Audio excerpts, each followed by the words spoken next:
All right, Villanova's here. Coach Kyle Neptune. Who's going first? Eric Dixon first. Coach, and then Justin Moore. Kyle, when you're ready. Proud of our guys. This is March, man. It's tough games. They came out. Yeah, I think we took their best shot, I thought. They made a lot of shots early, kept making tough shots late. I think we're a resilient crew. Proud of our guys' resiliency. I thought we just kept coming. And then thank God for Justin Moore at the end. Questions, please. All right, right in the middle there. Go ahead. We'll get the microphone to you. Coach, in that final timeout that you pulled off, what were you telling your guys before you guys hit the game where to be up by one? We just we just drew up the play. We know where we were going to. We know who we were going to. Went to a two-man game, and we just relied on those guys' decisions. What a difference, first half, second half, and what you got yourself into and got yourself out of as well. What did DePaul do besides beginning to weave a little bit with the basketball, a little bit more careful until the very end of the game, that kind of threw you guys off a little bit and allowed for the opportunity? I didn't see the stats, but We don't have them yet. okay. I thought we were decent defensively. They made some tough shots, made some tough pull-ups, made some tough pivot, flip-up shots. We had some breakdowns. But this is what it is this time of year. We couldn't make a shot. And we pride ourselves on defending and rebounding through tough times, and I thought our defense carried us through not being able to make a shot. Right here, Aaron, go. No, you go, Aaron. Go ahead, No, just, yeah, put it out there. Kyle, there are going to be some that have a lot of questions about your team after that performance. What do you have to say to people who would question you after that performance? You know what? We understand. We understand the sports game. Fans are great because they draw interest. They make this game popular. That's why I got a job. That's why this is here in Madison Square Garden. But we got to focus on us. We got to focus on the next game. And we're happy that we got another game to go to. We're happy we get to play in this unbelievable environment, and we get to play for the people in our locker room. Mike in front. Yeah. Justin, did you have options on that play? It might have been, I think a couple people were talking along press row. It was a little surprising you didn't back your man down. Did you go into it saying, I'm going to take a three, I'm going to win this? Did you have options, or was it a three all the way? Shit, back my man down. Yeah. Over the final play? Yeah. Oh, nah, it was a ball screen with me and E. I was just reading the situation. He gave me too much space, so I'm going to let it fly. Eugene. Justin, I know you've had some problems with injuries, but to come back from all that and hit a big shot at the Garden to put your team in front, how do you feel after that, and what's it mean to you? Yeah, I'm proud of our guys of, like Coach said, being resilient. That was a tough game, and we never gave in, no matter what was going on, and I'm proud to be able to come out with the win. In the middle, Colin. Go ahead, just go. Kyle, with that last play, seeing that ball go in, what are the feelings that went through your head? Was it relief? What was going through your head? Sprint back. Sprint back, get a stop. That's what I was thinking. And Justin, with that last shot, was there any feeling of, I don't want my team to go out this way, I don't want my Villanova career to end this way? In the moment, I just wanted to win. I'm trying to win, and I'm a big-time player, so I'm just trying to make big-time plays in the game. Second row. For Coach, and if any of the players want to jump in as well, just can you describe, if at all, what the emotions are like late in that game, Madison Square Garden, back and forth the whole way at all? I'll say for us. Well, I'll say for myself. You're in the game. You're just competing. You're a competitor. You're looking to figure out any way to help the team. As a coach, that's what you're thinking as a coach. All right, what can we do? What can we do strategy-wise? What positions can we put our guys in? What's the next play? What's the next defensive assignment? That's how you're thinking in those moments. That's how I look at it. Down front. Coach, how does this game change your approach for the next game? No change. We got another game. We got another opportunity to play. Like I said, for the people in our locker room, we've had, it's now towards the end of the season. We feel like we got a lot of basketball left. We feel like we can get a lot better from this game. You look at that game. They got 57 points. They shoot 27% in the first half, 45 in the second, 36 for the game. 36% for the game is pretty good. We look at it like, all right, who else can go and miss the shots we did and still get stops and hold a team to 57 points and find a way to win in the end. And that's how we're going to look at it. Second round. Kyle, at half, just up 2, against DePaul, obviously coming in 19-game losing streak. Just what was the message, the vibes, the guys at half? You said at the half? Yeah, just message at the half. I mean, it was the same message throughout the game. We knew it was going to be a grind. Again, this is towards the end of the season. Everyone's fighting for their lives, right? So we knew that they were going to come out with a great game plan. We knew they were going to play hard. We wanted to give it a full 40 minutes. I thought we did that defensively, and thank God we did. Villanova, thank you. Thank you. Thanks. You good?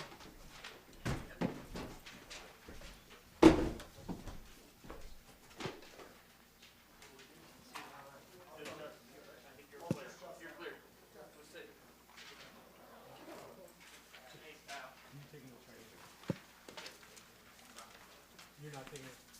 It's going to be Jalen Terry and Coach Matt Brady. You're not taking it. Thank you. I'm going to do math. Well, you were on my follow-up. You were tough. What's that? I can hear it fine. I asked the question. You just, man. That's what we do in Philly. We don't mess around. He had to expect it. He knows you well. Covered every game. Thank you. Yeah. For him, he was just happy to get the victory.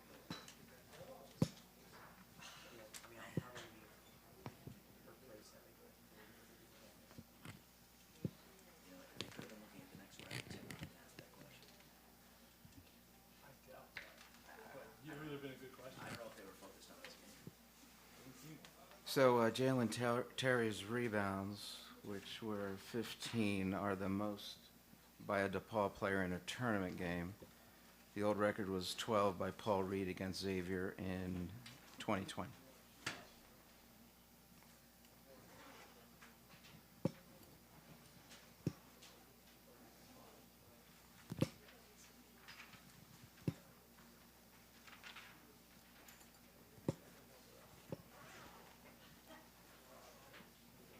DePaul is here.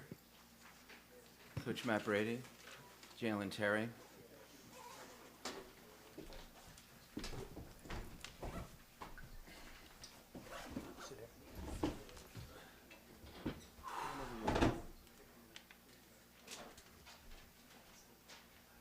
Which one have you ranked? Well, let me give all the credit in the world to Villanova. They have a tremendous fighting spirit. They've had it for a long time. Kyle did a remarkable job getting their team to believe all the way to the last shot. We're obviously disappointed. I thought tonight our team played with discipline and poise. We showed a fighting spirit. And the truth is, that's all I've been working on with these guys since I was named the interim. And it comes and goes with this group. We haven't been the most disciplined or the grittiest team. But I thought tonight, our guys fought with everything they had. And you saw, a really good performance. It was a great game for a lot of people. In a very odd way, I'm happy for Villanova. I think the program has been a stalwart in this league. And if this is one step to getting another team into the NCAA tournament, then hats off for Villanova. Wish them all the luck in the world. A lot of respect for the program. Really disappointed for our guys. Would have loved to have played tomorrow. Thought this kid played his tail off, and grateful for our guys for playing a 40-minute game. Dan in front. Coach Brady, you obviously grew up not that far from Villanova at Hampton Heights, so how was it just coaching for yourself at the biggest team in Madison Square Garden against Villanova? Yeah, I've been in Madison Square Garden a few times, and fortunate that we've won some games here when I've been a part of some programs. It's great to play against quality programs. This league is awesome. I feel like I've gotten a little bit better as a basketball coach. Feel like we've been up to the challenge a lot. you know, I was an assistant at St. Joe's for a long time, and we had some wars with them when I was an assistant at St. Joe's. But to be honest with you, we just wanted to come out with a win. It didn't matter who was on the other side of the court. We felt like we prepared, and we felt like we finally had our guys' attention. For whatever reason, they gave us 40 really good minutes, so I'm proud of our team. Right here, Tom. I thought you did a nice job with your timeouts. Take us through 2.7 seconds, you know what I'm talking Yeah. about, on the clock, on that inbounds. Yeah. And just what the guys were thinking, what you had as far as running it. Yeah, and I think we had a guy, the first cutter I thought was open on the back cut. That was the first look. The second look, the shooter coming to the corner was JT. He was not the look. It was really to get Deshaun to roll back to the rim and get a play through contact. We wanted to throw it to him coming back. He popped, and that's not what I wanted. And so I'm disappointed that one of the symptoms of this team is we don't always execute well. I haven't done a lot with this team offensively. Spent a lot of time on the mental toughness part of the group, and that was an example where as soon as it happened, I felt like I didn't want Deshaun to catch the ball there, and he panicked, but at least we didn't turn it over. But we wanted him to roll back and play through contact at the rim on the first pass. But I do think we had the first cutter open on the first back screen. Right here in front. Aaron. Do you think, you mentioned a little bit about, but do you think this was a matter of better execution or a better mindset? For ourselves. Yeah, I think our mindset was excellent. We showed really good poise. This team, we've been in some close games at half, and we've lost the first 4 and 8 minutes in dramatic fashion because this team didn't really believe. And for whatever reason, this team believed. And if you would watch those practice 2 days ago, you wouldn't have thought this team is prepared to win this first-round game. But I give our kids a lot of credit. They've listened. I think they've gotten tired of my voice a little bit already. But I thought that they really fought, and we played with a lot of poise. We had much better player movement and ball movement tonight. This team has not done that since I've been here. So that was the best we've moved the ball. It's the best we've moved, and we really passed the ball well. In fact, I think our first 7 baskets were all assisted. Right here in front. This is a question for Jalen.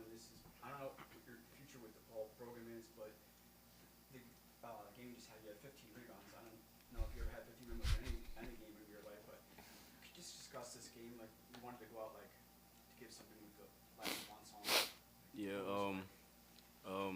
like Coach said, Monday when we practiced, it just felt like we weren't ready. But Tuesday we came back and it was like a different feeling, a different energy. And today, I just kept preaching to the team like we can get this. Like it was something in the air to me. Like I was saying, it just felt good today. And so we went out there and I just played as hard as I could for my team. You know. Third row. So one of the things I got to cover the St. John's game last week, and what I saw that last week and this week is you guys have tremendous effort. You were getting destroyed at one point by, I think it was 44 points, and you made a great comeback to get as close as you could before time ran out. And tonight you guys showed tremendous effort. You guys were locked in all game. What were you doing inside the locker room and inside the timeouts to get the team focused in both games? Yeah, for the last couple of weeks, we've worked on player movement. When I took over the job late in January, there wasn't a lot I can do offensively. The offense is so nuanced. There's not a lot you can do to create offense in late January, beginning of February. So I really focused our staff's attention on getting this team to play harder and tougher for longer stretches. And we wanted to become better defensively, both in transition and on the glass. And we gave up some second shots tonight that we should not have given up, which I thought really cost us. But that's really what we've worked on. And at the other end on offense, we really wanted to move the ball and have better player movement. And I think in the last couple days, couple games, we've done that. It's taken a long time to get this group. When I took over this team in January, there's a lot of individualism in this group. It happens in a lot of places. Didn't have a lot of time to change the mindset or the physical way that we played. And adding offense, I didn't think was the right way to do it. So I've spent a lot of time, and these guys know that, trying to get them mentally attuned to what good players do and how they play. And so we've done a little bit of that, and they've gotten better. And tonight was a really good example. And I just said to the team in the locker room, we're all devastated. But I just said, the mind's a powerful thing. And when you put your mind to it, even if it's for a short period of time, you can accomplish great things. And so we don't know what's going to become of these players in this program, and nobody does in their programs for the most part. but I think our guys learned a valuable lesson again, which is really what I've been trying to do, is teach lessons along the way. I'm really grateful for the players. I'm remarkably grateful for the administration giving me an opportunity. This wasn't the record I envisioned we'd have. I thought we had some opportunities. We let them slip away. But I remain earnestly grateful for my opportunity. Second row right here. Go ahead. Jalen, just overall, what's it been like to kind of come back every day, put so much time in, not see the results in Big East play? Like, what's kind of motivated the group just to stick with it, even when you guys aren't seeing those results? It is kind of tough when you're losing, but to me, I would say just trusting coach, trusting the process, and just buying in every day, just getting better individually, you know. So we just came back day after day. Even if we lost by 35, you know, we just came back and just gave the same effort. And today we showed that we could play with anybody. First row. Jalen, you guys came back from halftime strong. Was there a certain part of the message that stood out to you at halftime? I just feel like we were more connected today than any other day. Like I don't know what it was, but we were just connected. We trusted each other on defense, on offense, and we just continue to, like, we preached like 20 more minutes. Like we really could do this. Like we had a belief at halftime. So we just came. We're doing two more. Dan. I guess this is my last question for Coach Brady. First of all, two-part question. If the new coaching staff wants you back, would you be open to it? And for the next coach, whoever it is, what do they get in the program, in the culture? Well, take the second question really first. It's a remarkable institution. I didn't know much about it when I got there. I love everything about it. I love where it is. I love the people that are there. I love the history of the basketball program. There's great people all through this university, so they're going to head it for great things. With regards to my opportunity to stay, that will be a conversation that I hope that I can have with the next coach. I think people that would know me, and I've been coaching a long time, I don't really care. I just want to be involved in a winning basketball program. So I want to coach. I'm going to coach. Doesn't really even matter the level. I just want to help somebody build a championship caliber program. Hard to do in this league because of the great coaches and the great programs. But I think the goal would be to develop a winning basketball program and a winning mindset. I've been fortunate to have been around great coaches, and wherever my road leads, hopefully I'll be around another one. Last time. Okay, I got to ask you this question. Yep. It's good for all of us. You did a beautiful job of keeping a final timeout in your back pocket. Yep. Before we get to the timeout, I have to ask you, the guys defensively, not offensively, but defensively, backed up upstairs in the press box. We were saying, just don't give up the three. Don't give up the three. Take the three-point line. Push them off the line. And the three happened, and you still had a timeout in your back pocket with 8.8 seconds left. Yeah. So you were in my timeout. That's what we said. We changed the matchup. We didn't want Deshaun Nelson on Dixon. We knew they were going to run a middle ball screen with Moore and Dixon. I put Elijah Fisher in the timeout on Dixon. We were going to switch up and take away the three, force the drive, not help from the corners. Going to make them make a shot overhand or foul early on the switch. We didn't. We had the wrong matchup when we went on the court. Not the matchup we wanted. So I'm disappointed with that. That's the execution that this team so misses sometimes. So we had the wrong matchup coming out of the timeout, although we discussed it. We were going to switch up the floor, take away the three, and if you got beat on the drive, we weren't going to help, and we were going to foul because we had a foul to give and a timeout to give. And I said to the team, if it's 7 or more, we're going to go the other way and make a play. If it's less, we'll call timeout, throw the ball to half court, and make a play at that time. And we worked on half court plays, so I thought we covered everything. But we audibled, and I didn't want to audible, and we audibled, and we gave up the game-winning shot. And so for that, I have to take some responsibility. And the 8.8? Sorry? And the 8.8? Yes. Left on the timeout. Not on the Yeah, I didn't mind keeping the timeout in my hand. I actually thought we got Jalen downhill, and then we had, I really wanted to get him in the open court, and I thought the floor was broken. I thought we had a chance. And he knew, Jalen knew, because my smartest player knew, if he got down the court and he wanted to use the timeout, he knew we had a timeout. I felt like he thought he can get inside the foul line, and I was hoping for some contact, and Villanova played it pretty well. Okay. DePaul, thank you. Thank you.